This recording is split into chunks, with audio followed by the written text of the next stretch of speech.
when 8 innocent people lost their lives in a single night, the usually quiet, uneventful town of Villisca, Iowa, changed forever in June 1912. The perpetrator viciously murdered the Moore family and their 2 house guests with an axe. Suspects and confessions have come forward, and even trials were held, but, ultimately, the person responsible for the barbaric crimes remains unknown. Now more than 100 years later, the Villisca axe murders remain one of the most mysterious cases in history. Located in Montgomery County, Iowa, Villisca boasts a population of around 1,100 residents as of 2019. Back in the late 1890s and early 1900s, Villisca was a thriving town with a close-knit community. Although there were only 2,500 residents in Villisca, it was a hub for developing businesses and a magnet for local tycoons who were eager to capitalize on the area's growth. It was a quiet town, interrupted only by the regular trains which passed through. In addition to the many businesses, Villisca also featured a National Guard armory, funded entirely by the local residents, the first of its kind on U.S. soil. While Villisca still possesses the same small-town charm and appeal it did over 100 years ago, its legacy is forever tainted by the events of June 1912.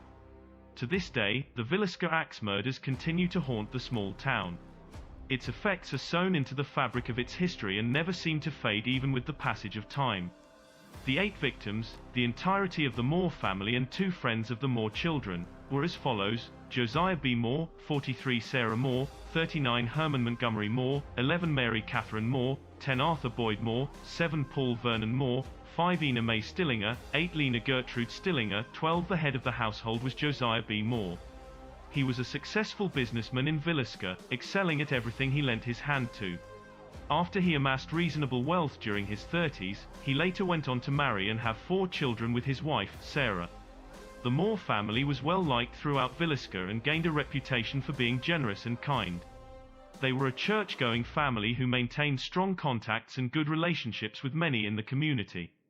However, Josiah had a number of enemies in both his personal and professional life. On the morning of June 9th, Josiah and Sarah prepared their children for the busy day they had planned. Their local Presbyterian church was hosting Children's Day. Sarah Moore had worked as one of the co-facilitators of the event, and the entire Moore family would be attending. The activities lasted them through the afternoon and into the early evening, finally ending around 9:30 p.m. after all of the children had finished their performances. 2 neighborhood children, Lena and Ina Stillinger, asked their parents if they could stay over at the Moore's house that night, and their parents agreed. The Moore family, along with the 2 Stillinger girls, left the church and made their way back to the Moore's home as the evening set in. It was a late night for the youngsters, and after milk and cookies for supper, everyone present in the Moore home retired to bed. None of them would be seen alive again. Come morning around 7:30, the usually vibrant Moore household was strangely devoid of activity, and the local neighbor, Mary Peckham, took notice. The curtains were still shut and none of the 8 occupants had come or gone on their morning routes. Mary called Josiah's brother, Ross, who came to check on the household. He arrived around 8 a.m. and let himself in through the front door. He first inspected the downstairs bedroom, and to his horror, he found 2 blood-soaked sheets covering 2 corpses. They were the bodies of Josiah and Sarah Moore. Ross called the local marshal and told him that something terrible had happened. Marshal Henry Horton arrived on the scene 30 minutes later and thoroughly searched the Moore house. He found a dead body in every bed, along with a blood-covered axe still lying in the room where the Stillinger girls lay dead. The entire Moore family and their 2 friends were brutally slain. Word quickly traveled around Villisca. Police officers and a local doctor scrutinized the crime scene and examined the bodies. Dr. F.S. Williams, the first medical officer on the scene, determined that the attacks took place sometime between midnight and 5 a.m. An axe struck each of the victims between 20 to 30 times. This left them mangled and bloody. The blade of the weapon struck Josiah, while the blunt end crushed the rest of the victims. This distinction possibly indicates that Josiah had been the killer's real target. 7 of the 8 victims died while they slept. However, 12-year-old Lena Stillinger may have still been awake when the killer struck. Her body displayed a defensive wound on her arm, and she was lying lengthwise across her bed. There was no decapitation, dismemberment, or sexual assault. The cause of death was brute force trauma to each of the victims' skulls. In Josiah and Sarah's bedroom, the ceiling showed gashes from the axe's upswing. In addition to the sheer brutality on display, there were bizarre discoveries at the crime scene. 2 cigarette butts were discovered in the attic, suggesting that the perpetrator had waited there while everyone in the house went to sleep. He then made his way through the home using an oil lamp, first targeting Josiah and Sarah and then moving on to the children. Police discovered a plate of food and a bowl of bloody water on the kitchen table, which the killer might have used to wash his hands. He also searched through the drawers and found garments to cover various surfaces in the house, including mirrors and glass panels in the doors. However, most strangely of all was that the killer left a 4-pound slab of bacon in the Stillinger girl's room. The killer took the house keys as he left, locking the doors behind him. By the afternoon of June 11th, a crowd had amassed outside the Moore residence.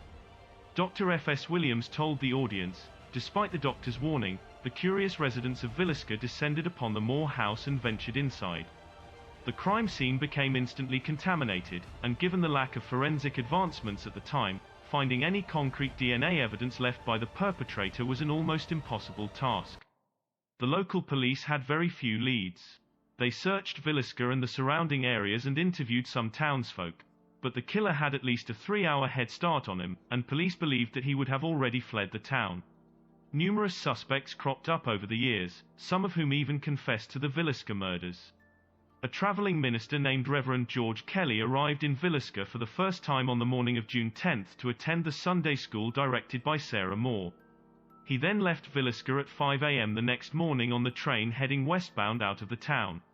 Reportedly, he told some of the passengers that 8 dead bodies were lying back in Villisca, several hours before the news had spread.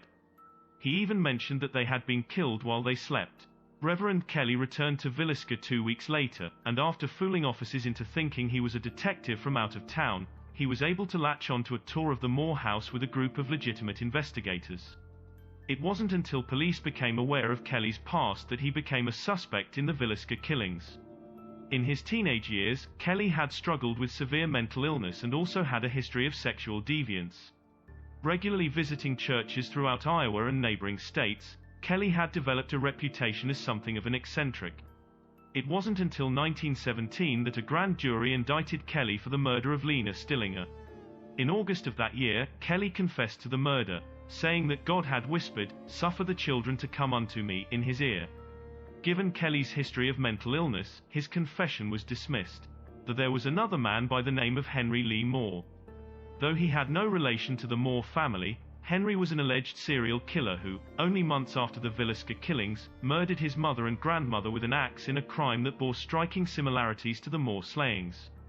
His motive, he said, was to obtain the deed to their Missouri family home. Around the time Henry became a suspect, other similar axe murders were popping up around the country. An officer assigned to the Villisca case became convinced that Henry Moore was responsible for the Villisca killings and a string of similar attacks in Colorado, Kansas, and Illinois. But little evidence tied Henry to the Villisca killings, so it was dismissed. 2 years after the Villisca killings, police turned their attention to an Illinois resident and serial killer. William Mansfield murdered his wife, daughter, and parents-in-law in a way that was eerily similar to the Moore family murders.